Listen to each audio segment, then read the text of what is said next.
Good evening, friends. This is David Warren, and it's time once again for another chapter of The Unknown Presidents. Today's president will be our 23rd president, Benjamin Harrison, who served from 1889 to 1893.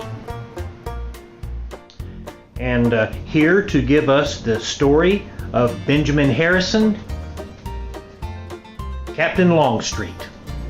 Captain, tell us everything you know about Benjamin Harrison. Hey, thank you there, Chief. Well now, Benjamin Harrison, our 23rd president. He was quite a complicated individual. He was known by many as the human iceberg because he was so aloof. They said he made great rousing speeches, but when it came to dealing with people one-on-one, many times he left them cold with his attitude. However, there's many a good thing about Benjamin Harrison that ye ought to know. First of all, he was the grandson of our 9th president, William Henry Harrison, who was a great general, and becoming the 9th president, died after only 1 month in office. But Benjamin Harrison, he wanted to make it on his own without being associated with his famous grandfather. Harrison was a brilliant lawyer, and it was perhaps because he had such great work ethic and was such a workaholic, you might say, that he gave himself very little time for anything by the way of fun. One time Harrison wrote, "I do the same thing every day. I eat 3 meals a day. I sleep 6 hours, and I read dusty old books. My life is about as barren of fun as the great desert is of grass." But he was a hard worker. He fell in love with a young woman named Caroline Scott, who was the daughter of one of Benjamin's teachers. She was a musician, and she was as gregarious and outgoing as young Ben was not. But the two of them fell in love, and they eventually married in 1853 and began to raise a family. Hey, and when the Civil War came, Benjamin Harrison joined with the Boys in Blue and rose up through the ranks to become a brigadier general. The man actually had a very deep feeling and compassion, and he wrote his wife many long letters while he was on the battlefield fighting. One particular letter he wrote the night before his first great battle, in which he hinted that it was very possible he may not be coming home. He wrote this: "I must write you tonight as we look for battle tomorrow, and God only knows who shall come safely through it.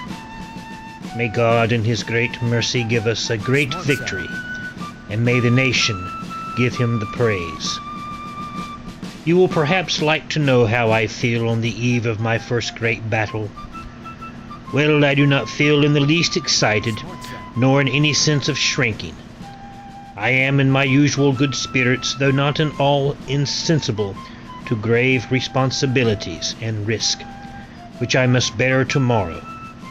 I am thinking of you and the dear children, and my whole heart comes out towards you in tenderness and love, and many earnest prayers will I send up to God this night. Should you lose a husband, and they a father in the fight, then in his grace you may find abundant consolation, and in his providence abundant temporal comfort and support. I know you will not forget me, should I be numbered among the slain, but let your grief be tempered by the consolation that I died for my country and in Christ. If God gives me strength, I mean to bear myself bravely. Come what will, so that you may have no cause to blush for me, though you should be forced to mourn. Indeed, as it was, a very heartfelt letter. But Benjamin Harrison was a brave fighter, and he indeed did return home at the war's end. He entered the world of politics, and he made an unsuccessful run for the governor of Indiana. However, he was eventually elected into the Senate and became a senator from the state of Indiana. And then in the year 1888, he ran for president of the United States against the incumbent president Grover Cleveland. And though Grover Cleveland won the popular vote, Benjamin Harrison won the electoral vote and was thereby elected the 23rd President of the United States. And so Benjamin Harrison was inaugurated on a rainy day of March the 4th, 1889. Because Benjamin Harrison had a Democratic Congress to work with, there was very little he was able to accomplish during his 4 years as president, although he did sign into law what was called the Sherman Antitrust Act. And Benjamin Harrison was also the president to have the first electric lights installed in the White House. But so afraid was of the electricity and what it might do that he and his wife Caroline refused to touch any of the light switches for fear that they might get zapped. Caroline did a lot of restoration to the White House and made it a more beautiful place than ever. Among the many improvements Caroline Harrison made in the White House, she had refurbished what became known as the Harrison Blue Room. And like I said, Harrison was a great speech maker, but he just wasn't much one for the day-to-day interminglings with people. Indeed, it is said that whenever the president took a stroll about the White House grounds, he would keep his eyes cast skyward, so he did not have to make eye contact nor acknowledge or speak to any well-wishers who passed him along the way. In fact, one time one of his friends said to him, "Benjamin, can't you be a little more human?" And to which Harrison replied, "I tried once, and I failed, and I'll never do that again." President Harrison wrote that unless he was very early arriving at the office, he often would pass those waiting to see him in the hallway. Harrison ran for re-election in the year 1892. However, he never got out and campaigned much. In fact, in his first campaign, he did all his campaigning from his front porch. However, 2 weeks before the election, his dear sweet wife Caroline died of tuberculosis, and the man was absolutely devastated.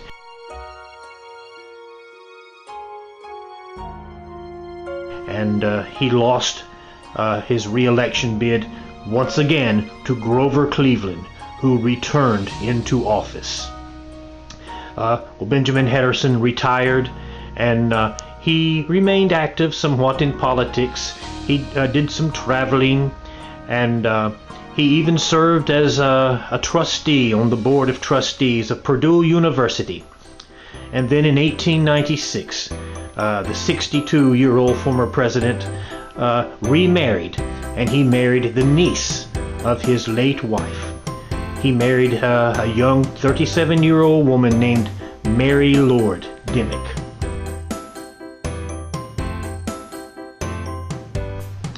And even his adult children refused to attend the wedding. They did not approve of Harrison's second marriage. But the second Mrs. Harrison kept Benjamin very happy in his later years. The former president and his second wife Mary had one daughter, Elizabeth Harrison, who later became Elizabeth Harrison Walker, and she lived until 1955. And in February of 1901, The former president suffered from a lung infection, and I believe he caught pneumonia. And President Harrison died on March the 13th of 1901 at the still somewhat young age of 67. His last words reportedly were, "Are the doctors here? Doctor my lungs." Once again, a somewhat complicated man, but if you look much deeper, you find a very sensitive man with much passion, and definitely a very brilliant individual. So was the life of Benjamin Harrison. Good job, Captain. Well, there you have it, my friends, the story of our 23rd President, Benjamin Harrison. We'll be back later in the week for another unknown president. Until then, this is David Warren. Back to you, Wolf.